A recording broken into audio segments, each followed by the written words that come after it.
Hi, this is Randy Randall of No Age and host of the podcast Hyphenate with Randy Randall.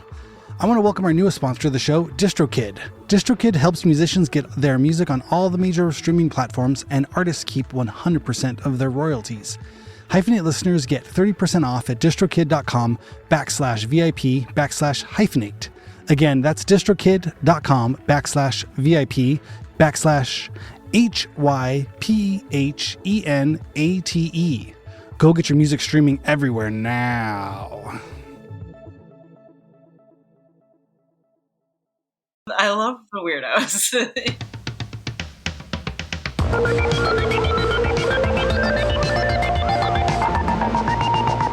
Hello! Welcome to Hyphenate with me, Randy Randall. Thank you so much for joining in. This is a podcast where I interview people who do more than one thing. This can be all kinds of things. This could be, for today's example, I'm sitting down with the lovely, incredibly talented Miss Alice Sandahl, and she is a musician, an artist, and an educator. She plays piano, she writes songs, she also has been touring with the incredible all-girl group La Luz for the last number of years. I don't know, maybe going on over a decade, but she's branching out on her own and has a great new solo record in the works. And she also leads these incredibly cool songwriter and songwriting workshop classes, and really just is committed to helping people learn how to play music and unlock their own, musical potential. So she is a total inspiration and a total badass, and I'm very honored to have her on the pod today. But I also want to thank you for taking the time, spending some time here, just learning about new people, being curious, finding out what else is going on in the world. A lot of the people I talk to are friends and people I've met in my years of touring. I'm also something of a multi-hyphenate myself, a la the Spider-Man Willem Dafoe meme. I play guitar in a band called No Age. It's been coming up on 20 years. And in that process, I've also, written songs, produced songs, engineered songs, made music videos. I don't know, the being in a kind of DIY independent band or any band, I think there are lots of hats that you have the option to wear or not. I've definitely done stuff, like PR and those kinds of things for the band. I'm like, oh, I don't need to do that, or promoting things. I was like, oh, okay, I'm not such a good show booker or promoter person, but everybody kind of finds their lane and finds what they're into, especially, when you start young playing music. I think that just the opportunity to just do it all yourself, DIY always sounds like such this like empowering romantic sort of thing, but really the truth is, a lot of times is when you're starting out, there's no one else to do it for you. So you have to do it yourself. I remember there was a time where I was very happy to have other people do it for you. I forget what we called that, DIFM, do it for me, because I'm tired of doing things myself in terms of like the heavy lifting stuff for the, the cross country drives, which I still like to do. But, there was a lot of stuff that we needed help with, or we just didn't have enough hands or enough hours in the day. But one of the byproducts of being a DIY artist is that you do learn to become a multi-hyphenate. And as time goes on and interests and skill sets, you're like, wait a second, like I don't have any experience in the workplace, or I don't know what the hell I'm doing. So, but there's a little bit of like, well, I've done lots of things, I've had my hand, tried my hand at a lot of different things. And if you can, hustle it to one form or another, there's lots of opportunities out there still. So I guess that's kind of where I'm a multi-hyphenate, but I guess also running this podcast, and, just kind of keeping busy, doing all kinds of things. I also get to be a dad, which is amazing. I say it like that, but I'm like, it's a lot of fun. So it also leads, just all around hyphenatingness. I think if we were honest, most people are hyphenates within their own right. And it doesn't take much to realize you're great at more than one thing, and that not all these things are chores, but some of them are actually gifts and things you get to do, as a great release from all the other stuff you do. So that's the general consensus of the Hyphenate pod. If you're new here, thought it would at least be worth checking in, letting everybody know what's going on. But yeah, I want to thank everybody at Ruinous Media, Patrick, Joe, Chris, everybody for all their support, doing all the fun stuff here. I really do feel like the podcast is turning a corner. It's fun, kind of, rounding into summer coming up here, and it's like, that'll be the 1 year anniversary. I forget what that first date is. I should look it up and see when we have the first year of the pod. But I feel like everything, it'll blink and it'll be here before you know it.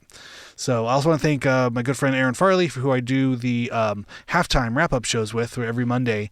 Aaron and I sit down and talk about whatever's going on in our lives, what's new, creative world, and also reflect on the interview from the week before, from the Thursday before. So thank you, Alice, for sitting down. Thank you, everybody, for listening, and we'll jump right into it.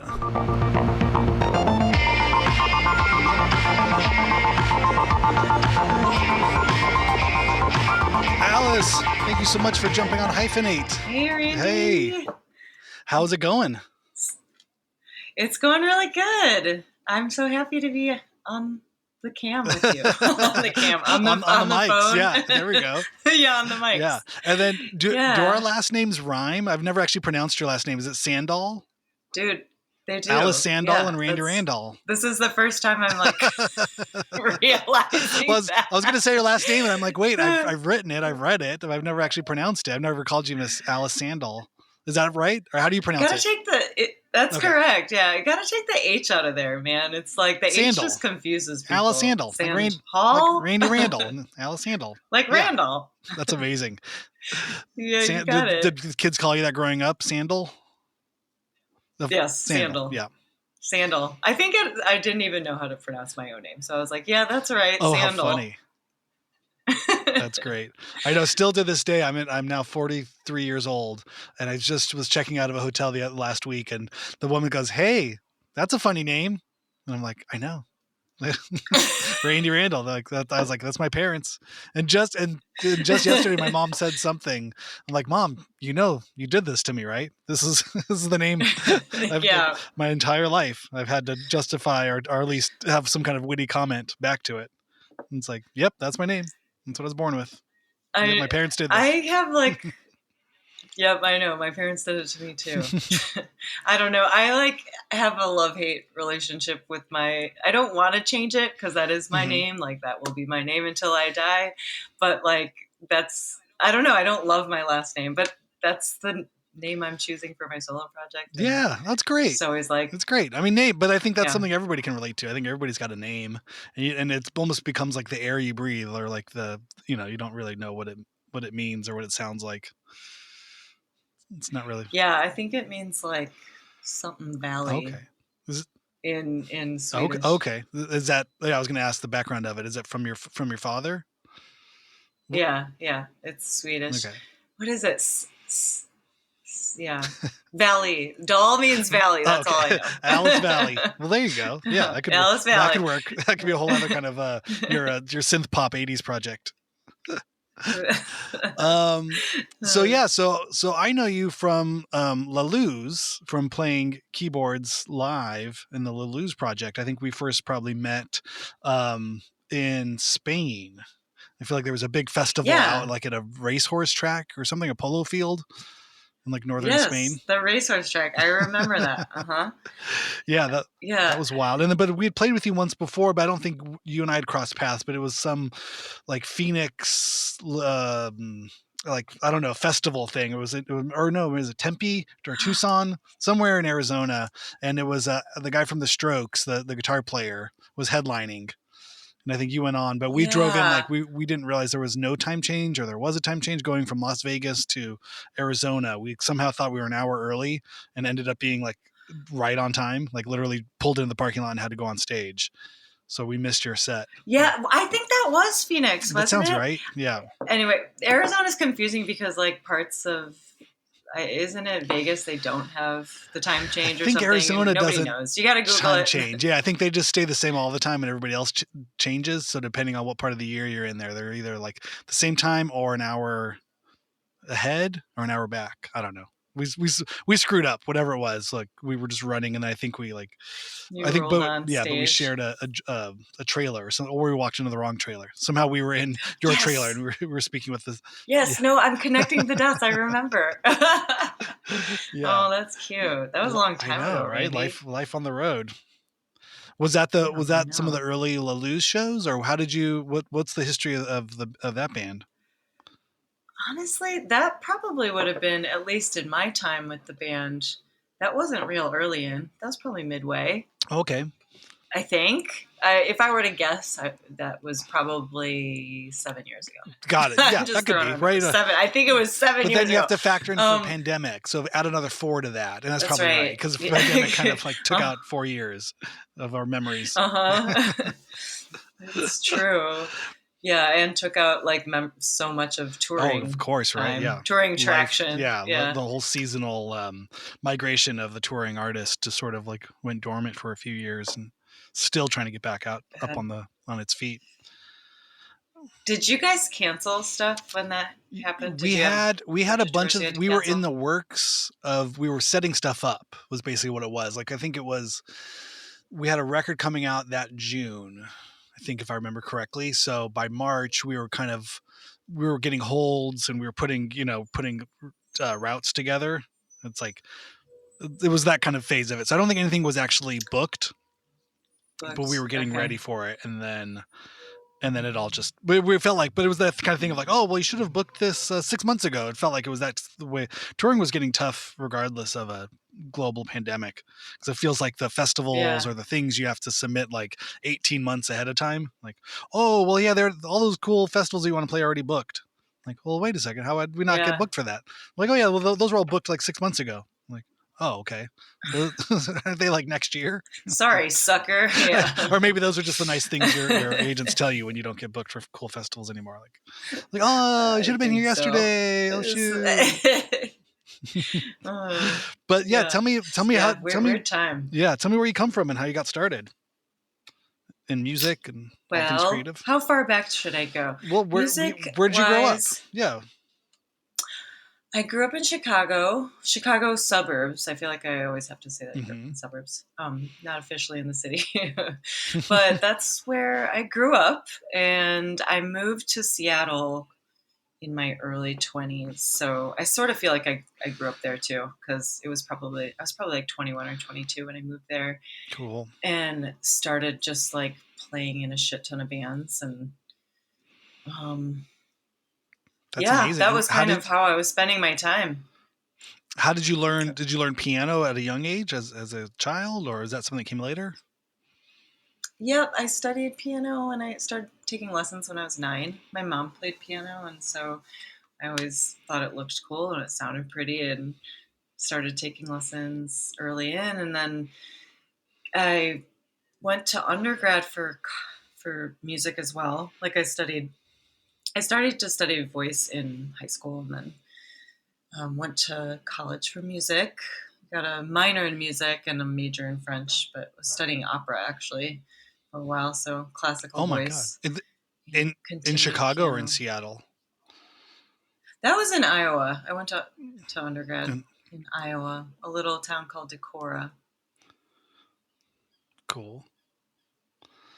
I don't think we ever toured there. I'm trying to think. There was a handful of towns in Iowa that we would hit. I don't think Decorah was on the stops. It's up in like a northeast corner. It's not really. It's the closest big city is Minneapolis. Oh wow! Okay, so way which west. Is still like 3 hours. West Iowa. Yeah. Cool. And then why Seattle? Yeah. What brought you there? What brought me there? A relationship. Ah, all right. I moved there to be with somebody that I was with for a while. But I'm glad I moved there. It was a really fun time to be there, and it's a beautiful city. And I feel like, it obviously is how it connected me with all the girls from La Luz and kickstart, the connections that we made with Hardly Art and Sub Pop. And I remember moving there and like riding my bike and seeing like the Sub Pop office and thinking, wow, this is so cool. And like never, even at that time, that wasn't even like an idea yet to be connected with them, but they were putting out music that I loved and felt cool to be in the city that Sub Pop was in. That's cool. Yeah. That's so funny. Yeah, Seattle's always been such a funny place. I think I grew up in Southern California here, and it's loomed large. Things like singles or just the general Nirvana, Charles Peterson photos and all those things you'd see. And then I remember going up there, and by the time we started touring in the early aughts, early 2000s, it felt like this is kind of like Microsoft Town. Kind of seemed like everything just sort of reminded me of like Century City or something, or Studio City. It just so felt. I was like, oh wait a second, like, where are all the cool people with the flannel and the coffee? And it felt like it was Starbucks, still kind of like that when I moved there. Oh, that's cool. Yeah. Yeah, it was changing quite a bit when I left, and I was ready to split. Yeah. And move to Los Angeles, move to the big city. So, but what Seattle's a small city. What's the story with La Luz? How did it was started and then you were brought in as a touring member, or how what was that process like for you? Let's see. I was playing in a bunch of bands. I had played with the drummer at the time. I played with her in a different band, and her name's Marianne, and she and Shayna of La Luz were kind of like had this idea to start this band. And they reached out to me because they were looking for a keyboardist. And I said, I actually think I took too long to get back to them. And I was like putting out my own solo work, and I think they found a different keyboardist for like a month or two. And then I'm fortunate enough they came back and asked me again, and I was like, yes, I love your music. Like I had heard the little EP that they just put up on Bandcamp, and I was like, I want to be your keyboardist. And then when I joined, we kind of did the whole official thing. We got like a business license and started going on tour and just made it. We all just like went all in, made it our life. That's so fun. And what would you bring live? I forget what you had, like a Korg, or like what sort of like gear? I had a Nord. Oh, okay. From the beginning. I had like a Nord, yeah, that I was playing that in a band called Cataldo. Did you ever hear Cataldo? Okay, but yeah. That was... He's still playing, but yeah, I had the Nord with that band, and then I think I had some like shitty practice amp, like some like shitty guitar amp that eventually got stolen. Fender gifted me some other things, quality things. That's awesome. Well, it's funny, right? Because yeah, you probably just DI it most nights. But you like to have the amp on stage just to have as your own monitor, or how does that work? Yeah. Yeah. Yeah, I liked being able to control that and like, have the sound like surrounding you a little bit more than just like having all the control in the hands of the guy. And you never know, yeah, if they decide to, or slip and take the monitor down, you're like, oh, now I can't hear myself at all. You're totally dependent on. Yeah, that's true. Oh yeah, so we were talking about your first solo stuff. You said you were just finishing that when you got asked to join the band. Yeah, I had been playing in so many bands in Seattle, and I kind of like hit a point where I was like, I need to do my own thing. I wanted to do my own thing, and so I had recorded my first EP and just dropped it and had like a release show, and it was all very exciting to like put out your solo stuff. And then that was the same time when the girls asked me to join, and once we started touring, just like was so my sole focus that I kind of just shelved my solo project and put it on hold.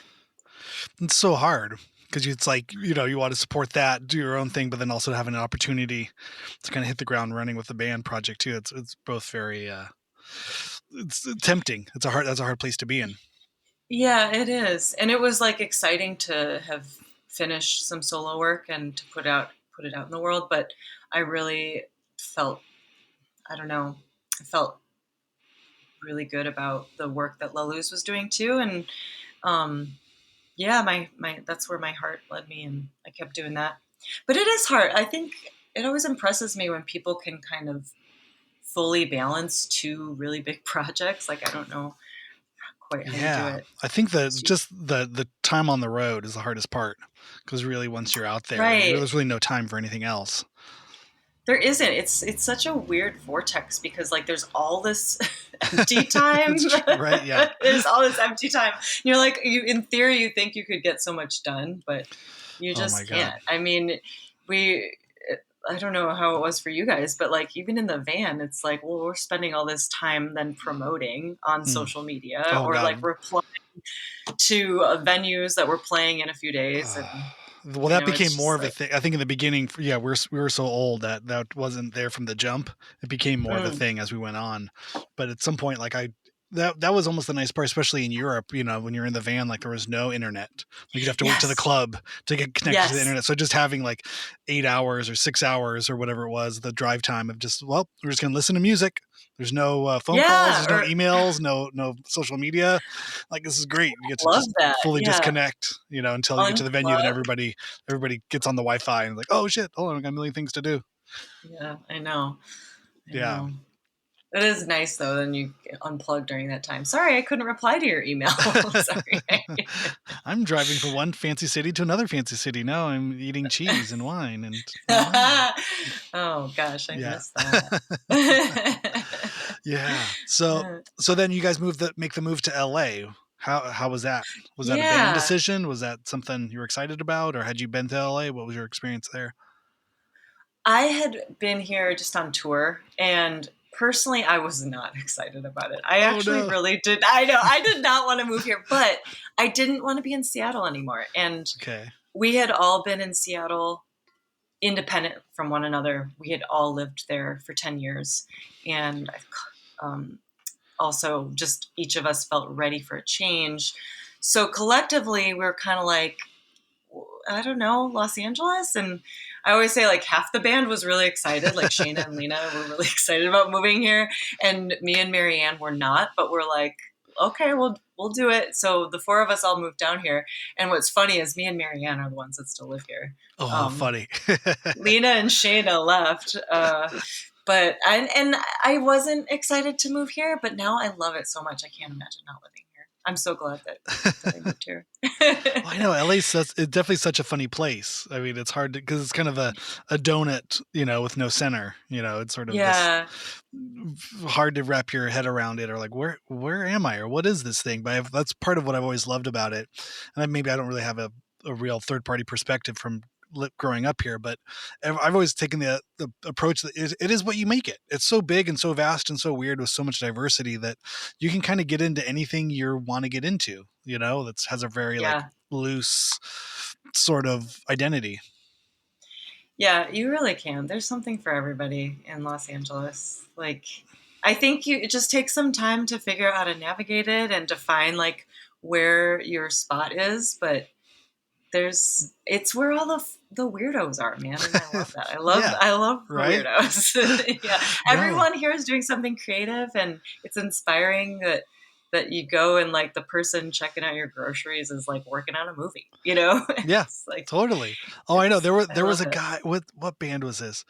Oh my God, I'm gonna forget the name of the band, but there was a guy I remember that was always checking out like the groceries at Trader Joe's, and then I was at a show and he was playing after us. And I was like, I know you somehow. I know you like, and he's like, oh yeah, I'm the guy from Trader Joe's. Like, oh great, were you going on? You're like the headliner. Like, oh yeah, I've been playing with these guys for a long time. I think he was doing keys or something, and it was like, awesome, man, this is great, cool, good luck. I'm going on tour tomorrow. I'm like, that's great. Well, I won't see you at Trader Joe's anymore then. That's fantastic.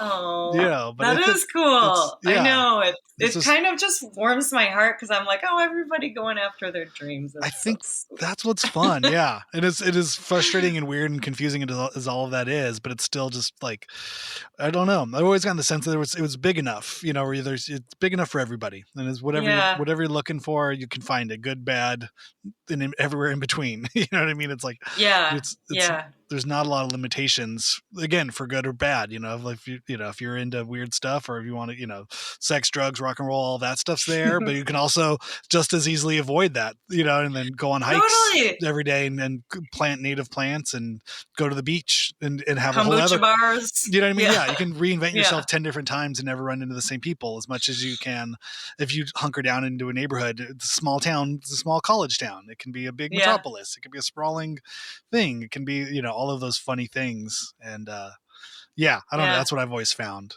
You just gotta find your spot and see where you fit in and what feels right to you. Yeah. Yeah. And you could take it either way. You could either see it as like, well, I'm just a little fish in a huge pond and everybody's doing something, or you could take it the other way and just say like, there's all these opportunities. Like I can put myself out there and I can take advantage of that. And that's the angle I choose to think of. So Yeah. yeah. No, I think it's so true because you just never know what the next thing is or who's working on what or what's happening around the corner. I mean, if it was going to happen, it would happen here, I guess. More so. That's the other side of it too. Like, well, if it's something weird is going to happen, or if I'm going to get some kind of break, it's more likely going to be here than somewhere else. If you can Yeah. hang with it. But if it's the kind of thing too, I respect people if it's not their speed and they need the desert retreat, or they need Hmm. the some other city vibe where they need snow or seasons. I respect that too. I'm always Yeah. excited when I see a tree that has yellow leaves on it. I'm like, look, it's one of those. That's great. Yeah. Right. Yeah. Some colors. Yeah. Wow. Oh, I Yeah. know. I know. I was up in Idlewild this weekend and got a shit ton of snow, and it was kind of Oh, awesome. isn't it Like I fun? haven't, Yeah. yeah, it was really cool. Like I'm in California and there's all this snow. I have to shovel myself out of the driveway. Like Yeah. flashbacks to Chicago. Right. Yeah. But it becomes one of those things where it's a fun option rather than a necessity. You're like, I just feel like shoveling snow today. All right. I can, within 3 hours, I could be somewhere where covered in snow or but then you can come back and be like, I just want 70-degree weather every day in December. Like Yeah. you can have that too. Yeah. Yeah. It's more romantic when you don't have to deal with it for like 6 months out of the year. Yes, exactly. Yeah. Yeah. But it's a choice, not an obligation. Um, Right. So yeah, so tell me more about kind of going solo and what some of the solo projects are, and some of the other things you're doing too as a musical genius. Just hoofing it, getting by day to day. What are Huffing what are the yeah. things you do?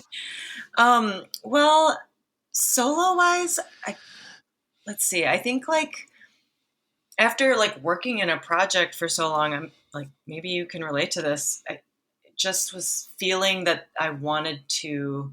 It was just like inside. It was like an internal thing. Like there's more music I want to put out there, and I love this collaboration that I have, and I love working with these people that are like family to me. But also, I have these little like baby songs that want to come out, and these like stories and experiences.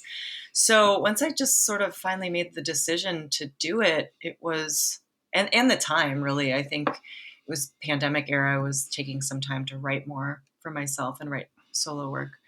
Um, I just gave myself some deadlines and I ended up recording with this person, Riley Gear. Hmm. He played drums with La Luz, and that's how we on a record that we did a couple years ago.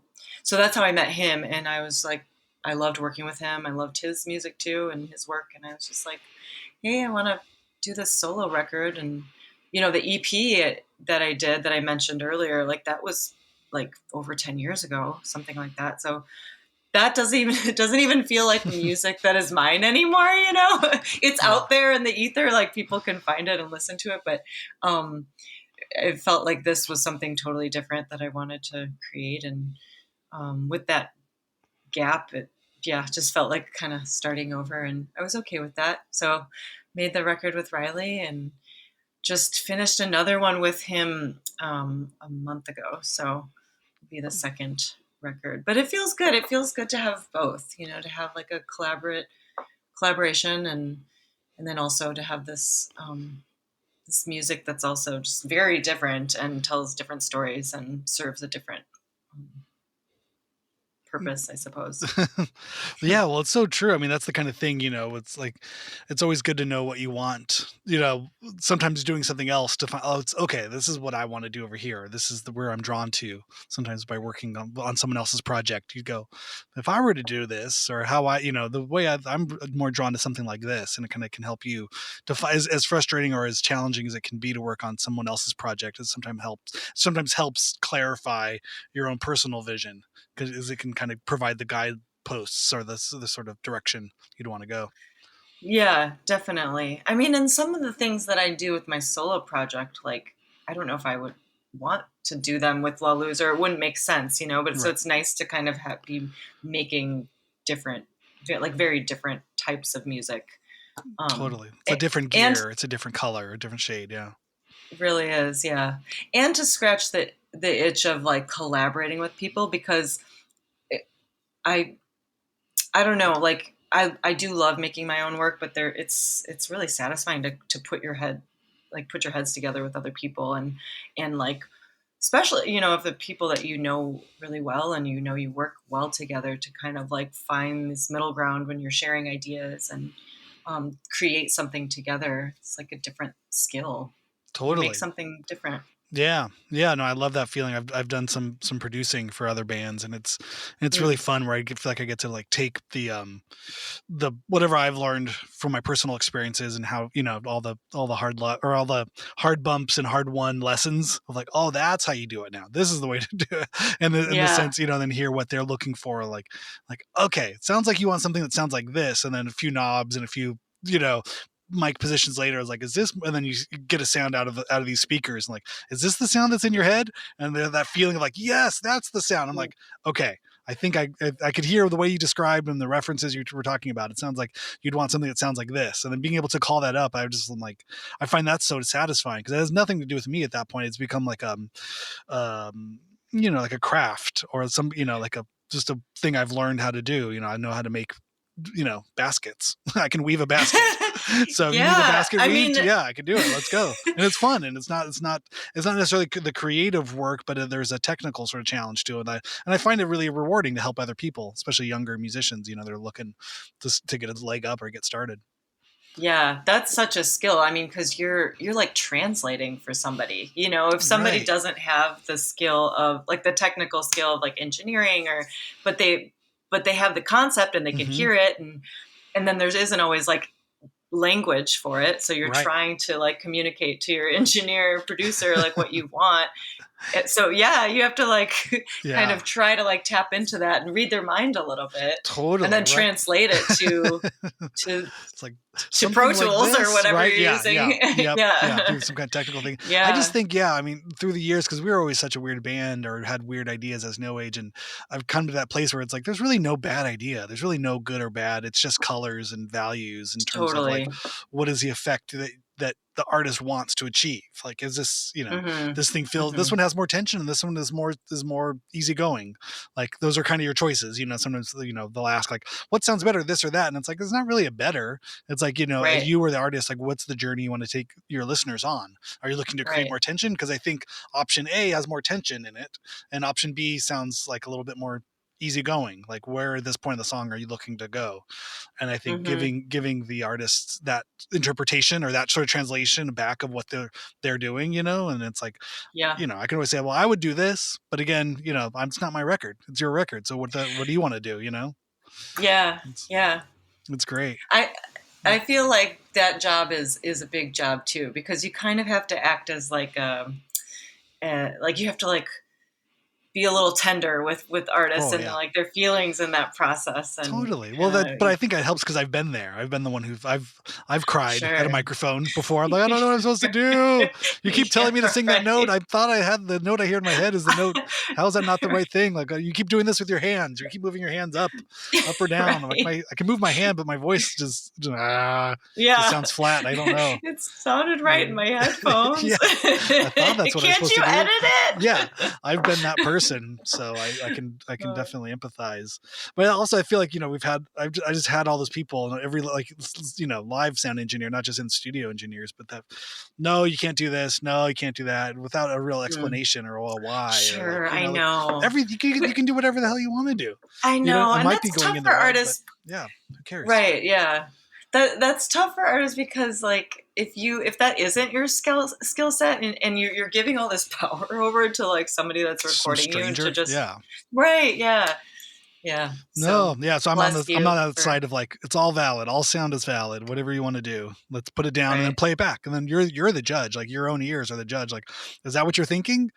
Because I don't know. I'm just telling this is what we put in, this is what comes out. Like, we can change what goes in to get what comes out, and that's up to you. We can, and then hopefully the artists themselves are learning the skill. Like, oh, okay, if I Yeah. do this, but this comes in, that goes out. Like, okay, how Yeah. could, and it's at the end of the day, it's not Yeah. rocket science. It's not, you know what I mean? Yeah, it Yeah. just takes experience, huh? Like Yeah, just doing it again and again.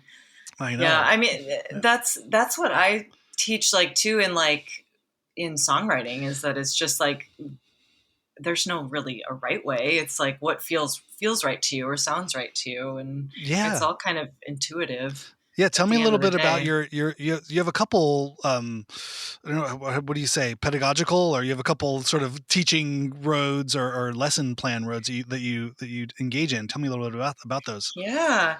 Well, recently, not super recently, but I'd say in the last couple of years, have been putting more like emphasis on my group coaching or group songwriting. They're group classes, but I started out, it was last year. I was like thinking about how I wanted to do more like intentional listening for myself, because Hmm. like we learn so much when we're like listening to stuff that we love. And I was like, well, maybe it'd be fun to do it with people. So I just kind of threw it out there on Instagram, like wanted to see if people would be into it as like a free class, like just join me online, a couple times a month and listen to music with me. Oh, So it cool. kind of, yeah, it And was you really do you fun. sort of break it down a song? You break down a song or what you're hearing, and like what are the parts they're doing, or why are they going here, going there, or how would that work? Yeah, like try to keep the format like pretty loose, but it's mostly like in the beginning I would do like this little mini lesson on form, like song form, if that was Hmm. like a new concept or new language to people. Um, and it's kind of evolved a little bit to like there's still some of that because I have a lot of repeat people that hop online and so we do talk a little bit about that. That's like as theoretical as we get. And then we just sort of talk about what we hear and like how we feel about it, like what we like and don't like, and just like that practice of articulating your whys, Hmm. it's like I Yeah. think is also good just to say, to put it into words rather than just like, I don't like it. Like, well, why don't you like it? And like, how does it make you feel? And like, why do you think that is? And just sort of exploring some of that. It turns That's so into just some cool. really fun discussions. Yeah. Yeah. Even being able to put language around even why you do like it. Just say Yes, I like it exactly. because it's pretty. Well, why is it pretty? What is it Yeah. doing technically that makes it pretty? Like how are we paying off, or how are you?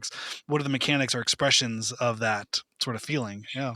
Yeah, because sometimes it's like it you can't immediately say or figure out what it is that is pretty to you, but then when you think about it for a bit, it might be like, well, what it really is that guitar line. Well, what about the guitar Mm, line? Well, it's that tone that they're making. It's this high like kind of shimmer, and like just trying to like feel around and find the words for that yeah. is like a really good practice for myself, and it's fun with people that I think at first it was kind of intimidating for some people, like, well, I'm not really a musician, or I don't, I'm not super practiced. I just started learning, but you don't really have to. You can be at any skill level of musicianship. I have people that are just music appreciators that hop online and do it, and I wanted it to be a space where people could just not know and not be intimidated by like talking about music. That's so It's cool. all it's all play.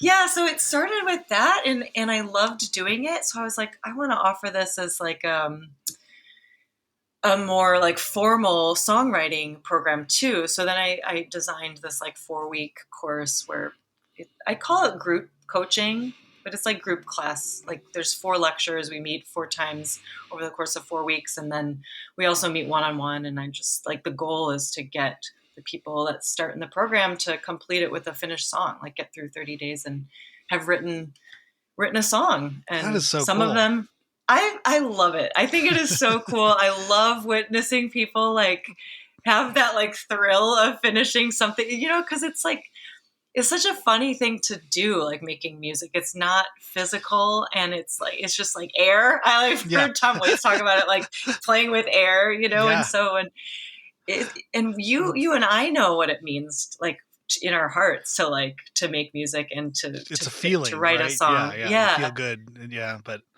yeah, yeah. what was I don't know who it was attributed to, but it was like visual art decorates space and music decorates time. Oh, I You know, love that. it's like a way to Yeah, like, you're decorating a moment of time because you have to wait the period for it to happen. And then when it's over, it's like, oh, okay, my last 3 minutes have been decorated or have been embellished or, that way of looking at it. I was like, ooh, I love that.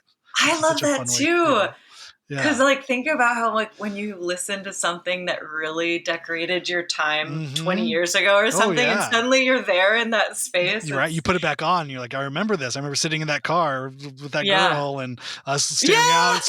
out at Yes. the world, whatever was ahead of us, or that dumb parking lot. And the whole world was sad and beautiful, and it all was, yeah, there. Yeah. it all happens Yeah. again. Yeah, it's so funny. Yeah. Yeah. Yeah. So to help people that want that to experience that and like see them through to the end is really rewarding. And I always feel so proud of people, because some Totally. of them really, you witness them kind of get stuck or like, yeah, it's cool. Yeah, it's not an easy task. And even the more you do No. it, there's nothing that says it's necessarily the more you do it, the easier it gets. I mean, some things can get easier, but you can always find the next challenge or the way to like push yourself further. And that's great. Right. Yeah, like it might get a little bit easier, but then you're like, well, I'm not just going to keep doing the same thing all the time. Like, Yeah. gonna like find like the next level, so to Right. speak. And Yeah. Or where do you take it next? Oh, that's amazing. That is so cool. yeah, And then thank you. yeah, we should probably wrap up. I don't want to take all your time, but Oh, where do people find out more about the classes and find out more about your solo work? they can go to my website. It's I'll say my name real clearly. www.alicesandahl.com. And that's Great. doll with an A, like rolled doll. But yeah, they can find the courses there, and also there's information on my solo record and upcoming stuff too. So. Super cool. Yeah, I'll put a link in the episode description too. So anybody looking online, just go to the episode description. You can link in there and sign up for a class and buy some music. I know I was going to say we played some shows together a couple of years back at Gold Diggers, and I loved that band you put together. You sounded beautiful. I mean, the piano work and voice work was obviously incredible, but I loved the band you had there too. Was it a stand-up bass player or no, or just a stand-up bass? Greg and upright bass. Yeah, upright bass. Yeah. And drummer. Yeah, drummer was ripping as well. Beth, she's great. She's you know how it is working with people in LA. Like she's taken off with Iron and Wine and Julia Holter, so she's out on tour for a while. Yeah. But there's no shortage of rippers for any project. No, you always find people not. Are like, oh, okay, yeah, right, yeah, yourself included. Yeah, I mean, if anybody wants to put you in the band, I'm sure for the right band and the right session. Like they can get a hold of you. Yeah. Yes. For real though. Like I love that. Like hopping in the studio with people and throwing out ideas or going on the road, Yeah. It's fun. It's just fun to play with people. Amazing. Well, Alice, thank you so much. And, are you still doing lessons for young ones too, for the piano stuff, or is that slowed down? I haven't that's slowed down. Yeah. I'm mostly because I've been in grad school, but I'm wrapping up grad school this semester. I'm graduating. So congratulations. So I might be opening it up again in the spring. Yeah. Thanks. Yeah. Our oldest writer took lessons with you for a little while until he realized he's doing great. He's huge, but I think he wanted to teach. I mean, what we've noticed a pattern with him. Every lesson we sign him up for, he gets frustrated because he wants to be the one teaching. He's like, why doesn't anybody listen to me? Teacher. Yes, he wants to be the teacher. So I think that's what he ran into. It was like, so I think we got to sign him up. So, we'll start him. See, we need to get him a couple students and see what he does with that. How old is he now? He's 10. He's big. Wow, he's about to go into 5th grade. And he took up trombone with the school. He did a year of trombone, and then I bought him one over the summer. And then he didn't want to go back for the next year. They changed teachers, but we now have a trombone that lives in the house with us. So that's part of our sonic landscape. Cool. And you guys got to start a band. Yeah, we've done a couple jams, and then he also I put together a bass rig for him so he can do the kind of plunk around on the bass, and it's fun to see him doing it in his room just on his own. He'll just be like, "Oh, what's this all about?" And he'll start playing, and you just learn. I think that's the way to do it. You can't really force it. Yeah. It's just like it's here for you if you're interested. It's available. Yeah, for sure. I'm fully believing just let the kid pick the instrument. Like don't make them take piano if they don't want to take piano. Oh my God. Right? Like, yeah. If they're curious about it, yes. But yeah. So I may be opening that up in the fall since grad school will be over. So super cool. Well, I can speak as a former client myself. Our son loved taking lessons with you. So anybody out there that's looking to sign up for some songwriting lessons or some instrument lessons, voice lessons too. It sounds like you do voice as well. Mm-hmm. Yep. And then just to be a fan and enjoy your music as well. They can find you at alicesandahl.com, and there's a link down in the episode description.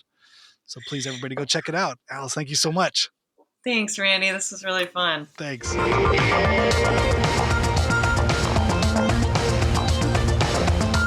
Yes, Miss Alice Sandahl, thank you so much. That was a pleasure to sit down and talk, chop it up, talk about songwriting, talk about all the great fun stuff that you do. I also want to make sure everybody gets over to alicesandahl.com. That is AliceSandahl.com. There's that H. Said you want to take out of her name. But alicesandahl.com. That's where you can sign up for a 30-day songwriting course. You can get links to her music. And what does she have? It says now enrolling for a 30-day songwriting course, The Fool's Guide to Songwriting. So if this is something you're interested in, I highly recommend it. Go check her out. She's also, is an incredible piano keys player and also has a great, wonderful voice and is a really fun, cool musician. So everybody go check it out. Go sign up for her writing course and unlock your inner songwriter and write an awesome song, or write a whole collection of them, write a whole record, and then come on the podcast. And talk to me about it because I want to hear how you did it. All right. See you Monday. Bye.